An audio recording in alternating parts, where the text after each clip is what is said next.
خطرناک قسم کا مسئلہ ہے، لیکن کیونکہ بہت افسوس کے ساتھ مجھے کہنا پڑتا ہے کہ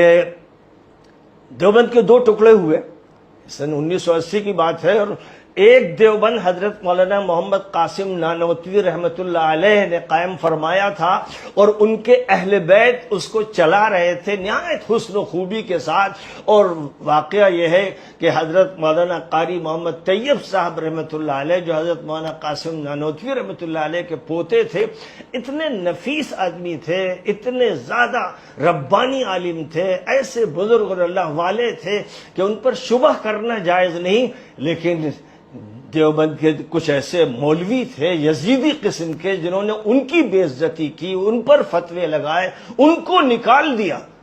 یعنی اہل بیت کو نکال دیا اور ان پر ظلم کیا اور ان کے ساتھ سخت زیادتیاں کی، اور دیوبند پر قابض ہو گئے۔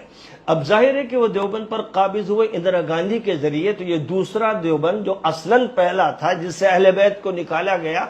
یہ دیوبند اندرا گاندھی کا ہے۔ اندرا گاندھی نے اس کی بنا رکھی، اور جو بھی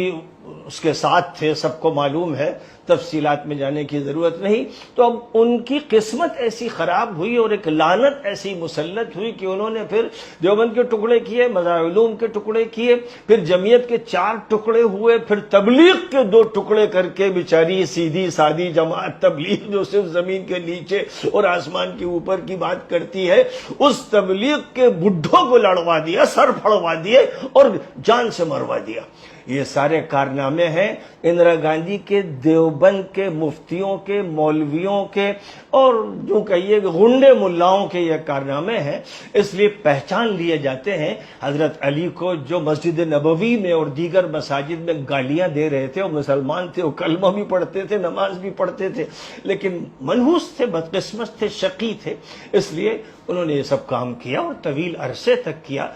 تمام مورخین متفق ہیں جن حقیقتوں پر، ان کا انکار کرنا یہ ظاہر ہے کہ وہی کر سکتے ہیں جو اندرا گاندھی کے مدرسے کے فارغ ہوں، جن کو اسی لیے تیار کیا گیا ہو کہ امت کو توڑ کے رکھ دیں، ذبح کر دیں، بڈھوں کو ماریں، دینداروں کو ماریں، اور کسی مدرسے کو رہنے نہ دیں۔ ندوہ بیچارہ محفوظ چلا آ رہا تھا، لیکن 10 سال سے تقریباً ندوہ دیوبند کا ایک ضمیمہ اور دیوبند کا مکتب بن گیا ہے، اس لیے وہاں ندوے کی تحریک ختم ہو گئی، ندوے کا مزاج ختم ہو گیا۔ اب چونکہ دیوبند کے تابع ہے تو وہاں پر بھی اسی طرح کی بولیاں بولنے والے کچھ یزیدی پیدا ہو گئے۔ تو یہ تمہید تو بس ایسی ہی تھی۔ میں تو خلفائے راشدین کا تذکرہ کرنا چاہتا ہوں، اور نبی پاک علیہ الصلوۃ والسلام نے جن کو جنت کی بشارتیں دی،